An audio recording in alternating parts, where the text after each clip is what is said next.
Hello, this is Tim Price with the Worship Leader Toolbox. So thankful to have you join me today as we share for a few minutes talking about digital shepherding versus digital outreach in this unique season of ministry.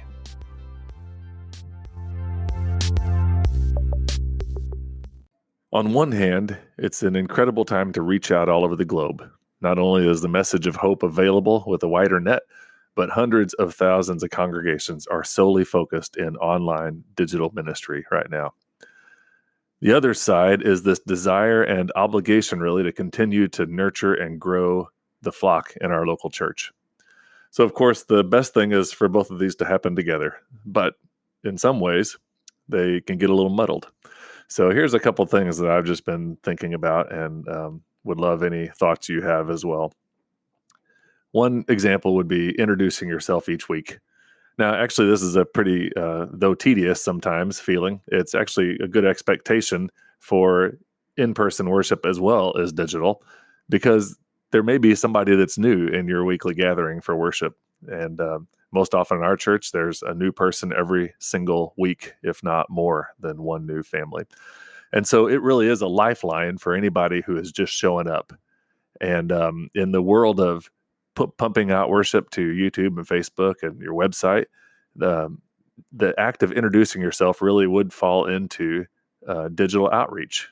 You know, the people you know and love who have been around the church forever, they don't need to hear your name again, but it's for the ones who don't know you at all. It's going to be a lifeline for them. And we could even use this time as we do introduce ourselves each and every week to kind of teach our congregation that we're not introducing ourselves for their sake. It's that we're modeling the fact that we want to set a culture for new people and new people to feel welcome, first-timers, guests, to feel like they are a part of this and have some kind of connection.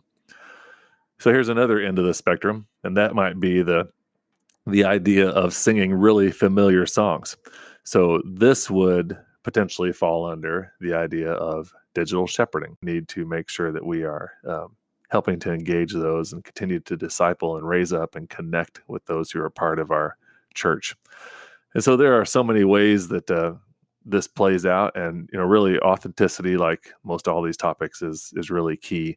But I just want us to think a little bit about the main goal, and it could be argued either way. So maybe your weekly main service that's being sent out live streamed during this time is really the target where you're trying to be digitally reaching out to people. And maybe you have something else during the week where you're nurturing and shepherding and connecting with your flock. We have a unique thing in our church because it's not too unique, but two different worship styles. And that is slowly becoming less and less in the church. And so there's two services that meet in the Family Life Center with the worship band and more modern setting. And there are two services that meet in our sanctuary with choirs and hymnals and organs and special music. And so it's two different unique styles, about half and half as far as attendance goes. And so thankfully, and I praise the Lord for this, that our church does both of those well. And we have a church that has a mission mindset together to invite people on a journey with Jesus with just a few of these options for worship. But as far as our online service, we have shifted all down to just one time slot on Sunday morning during the 2020 COVID pandemic. And as a result, we've pretty much changed both of those. It's not quite traditional. It's not quite the modern flow. And so it's, I guess, what you would call blended. And some weeks leans more one way, some weeks another, but we really have just kind of totally changed it. And combining these two styles really has been fun. It's working for now, but it probably falls into the idea of digital shepherding. We are meshing two services together, and it may not, be a big, huge outreach to people who are stumbling across our website. In fact, there's a chance that some brand new person in our community who is watching online might actually potentially be confused if we were to open up and start in-person worship tomorrow, because there's not that service at the church anywhere that you can attend. So we really are trying to continue to keep our local church, our flock, our congregations connected and engaged, and in some manner a sense of the style and the worshiping congregation that they are and have been. So I was talking to my brother Jackson, who's a worship leader in mid-state here in Illinois, and he had a great analogy. He said something like, online church services could be compared to national and local papers. The national papers may have all the bells and whistles, full color, major stories, big reports, but the local paper has people and the places you know and care about personally. And so as an example in this worship analogy where, everything breaks down at some point analogy-wise, but there are some major congregations and churches around the globe and around the North American continent that anybody can tune into during this, and they're able to connect with great worship music and to hear excellent preaching. And of course, it's been that way even before this. So that's just the way that it is. But and not to disparage large churches, those churches, high profile leaders have made a huge difference and a huge dent in kingdom work. But it shouldn't limit or lessen the impact of a local church community serving, worshiping together, and connecting with their people. So every local church should have a sense that they are personally and profoundly connecting with their people. Of course, we want to be as excellent as we can be, and of course, we want to do all we can to include the best possible technology and make it good. But we need to lovingly and authentically make it personal for those who call our church home. So we are wanting to reach out digitally, but one of our big primary objectives is to make sure that we are shepherding our people digitally. So what does digitally shepherding look like? It might just include some pictures of your congregation. We've done that on a couple occasions of people, including short videos from their homes, sharing stories during the messages and online services, celebrating specific ministries and successes together. And, there may be a little bit of a disconnect at times for somebody who is brand new, just bumping into your video worship service.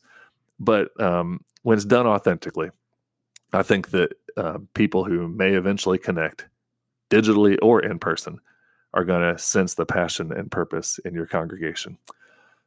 So as a worship leader, one of the things that we can do is just to have this on our mind, that maybe it does feel like we're singing the same old songs over and over, and maybe it feels like we haven't been able to learn a new song in the last 2 months of no in-person worship. It might feel like we are saying some of the same things over and over. It might feel like we haven't quite, gotten things up to snuff as far as videos and online presence working out well. But all those things, when you are diligently praying and seeking the Lord and trusting that God is at work in you and your team, it's gonna come off and come together in a couple great things. One is your people are going to know that you're caring for them, that you love them, that you're trying, that you're doing your best, and that you're working to impact and make a difference in their lives, as your whole congregation is a witness in being the church in their homes, in their neighborhoods, in their workplaces. But at the same time, your congregation is going to appreciate the fact that you are seeking to continue your mission to reach the world with the gospel. And so I know I've just talked out of both sides of my mouth here and said that both are good, but I just want us to think about that. So how are you being the local church to your congregation in this digital-only worship world? And how are you reaching out to people who aren't already connected?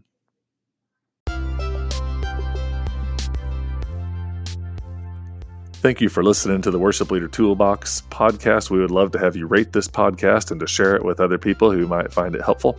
And we'd love to hear your questions and get a chance to know you a little bit. So you can go to the show notes to leave us a voicemail message. You can check out this post on the website, worshipleadertoolbox.com. And we'd also like to visit on Facebook at Worship Leader Toolbox, a Facebook page or Worship Leader in Teams group that we would love to connect with you on. Hope that you are having a great week, and praying for your ministry and the people that you are connected with, and the people you're serving with, and your community that you're serving in. Stick with it and keep growing in faith as we lead the church. Thanks.